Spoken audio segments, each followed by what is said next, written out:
فقال رسول اللہ صلی اللہ علیہ وآلہ وسلم حسین منی و انا من الحسین. درود بھیجیے محمد علیہ.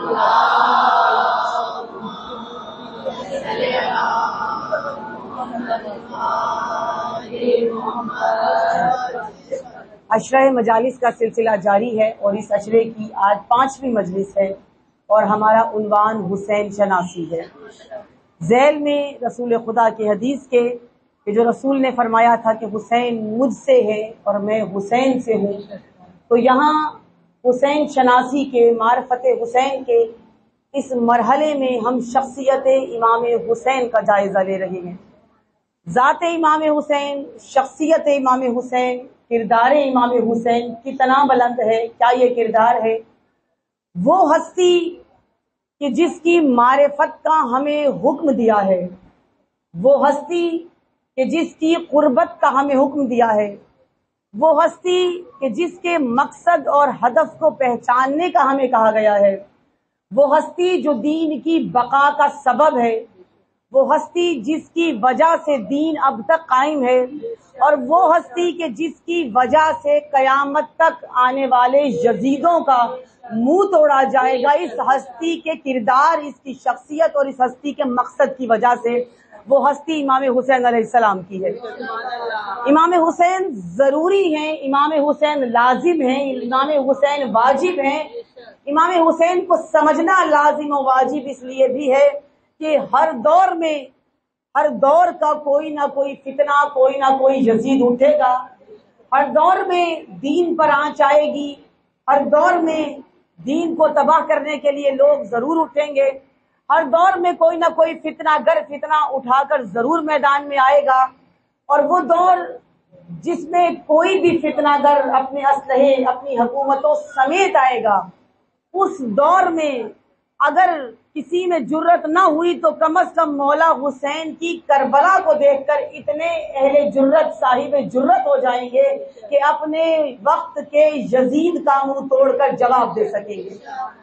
اور یہ کربلا جو شہادتیں دے کر اس مقام تک پہنچ کر، اس مقام جو پروردگار عالم نے شہدائے کربلا کا رکھا ہے، اس مقام پر پہنچ کر یہ جرت اور ہمت ہمارے وجود کے اندر اس کو پیدا کرنا، یہ کربلا والوں کا کام ہے، تاکہ ہم آگے جا کر شہادتوں سے خوف زدہ نہ ہو جائیں.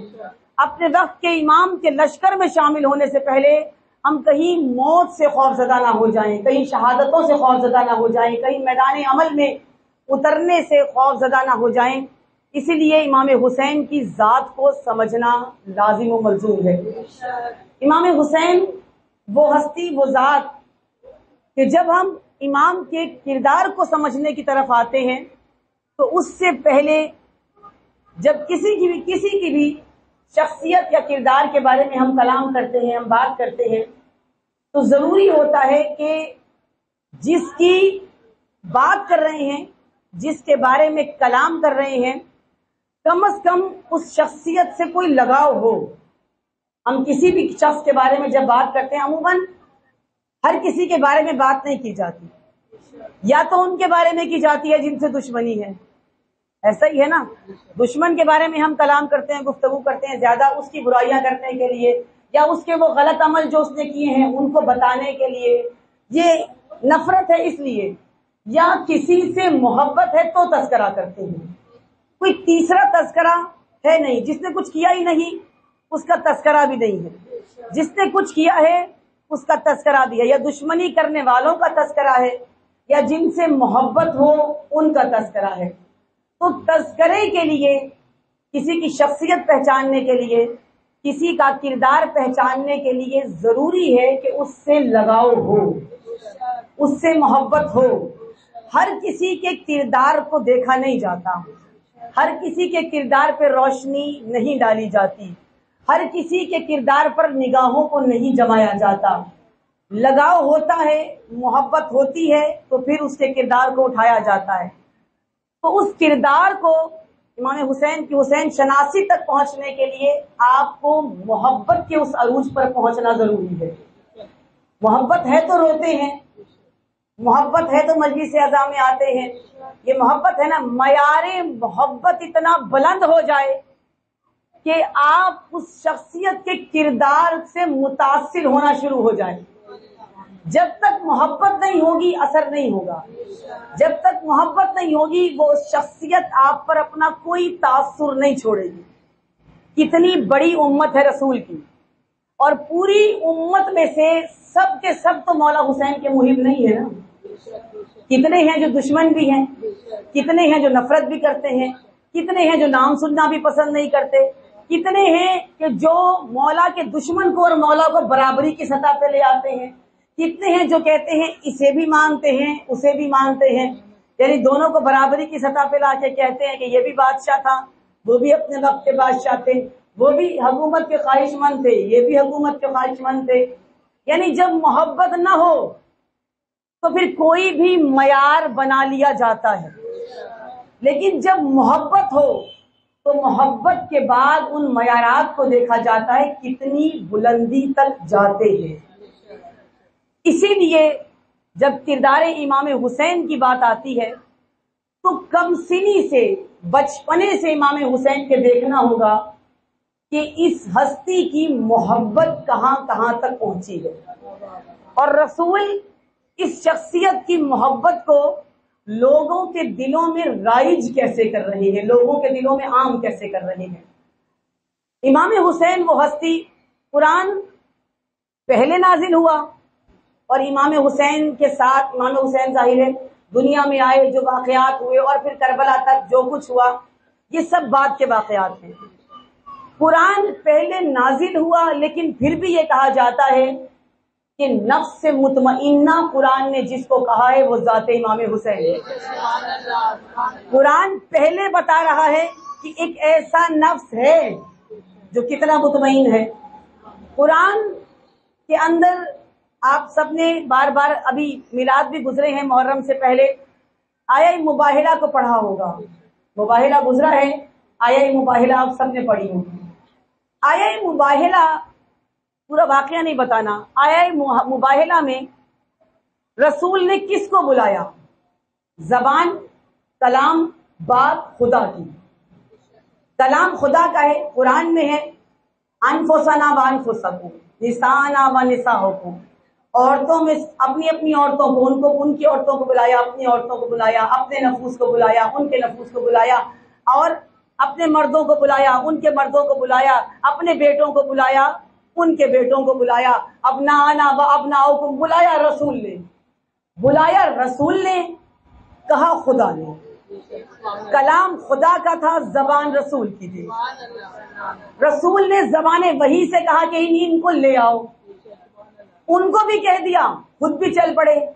جب خود گئے تو نساء کون تھی؟ ایک عورت، زیادہ نساء نہیں تھی. سیدۃ النساء العالمین کو لے لیا، سب دنیا کی نساء نہیں اٹھائی، سیدۃ النساء العالمین کو لیا. انفسنا میں اپنے نفس علی ابن ابی طالب کو لیا، اپنا میں اپنے بیٹے حسن و حسین کو لیا. یہ مرد رسول، یہ مرد غیر فرار، یہ رسول خاتم، یہ رسول اکرم، یہ محمد مصطفیٰ، یہ حبیب الہی، یہ سردار لشکر بنے، یہ سردار بنے. پیچھے پیچھے رسول خدا کے یہ پورا مجمع، لیکن اس سرداری میں ایک سرداری کا انداز بتایا رسول نے کہ سردار آگے ہیں، سردار کے پیچھے سیدۃ النساء العالمین ہے، سیدۃ النساء العالمین کے پیچھے علی مرتضیٰ ہیں. وہ دو ہستیاں کہاں ہیں؟ ایک نے انگلی پکڑی ہوئی ہے، ایک آغوش رسالت میں ہے. اب سوچئے جس نے انگلی پکڑی ہے وہ زیادہ دکھ رہا ہے، جو نساء ہے پردے میں ہے لیکن نظر آ رہی ہے کہ ایک عورت ہے. ایک مرد جری ہے جو فاتح خیبر و بدر و حنین ہے، وہ سب سے زیادہ دکھ رہا ہے.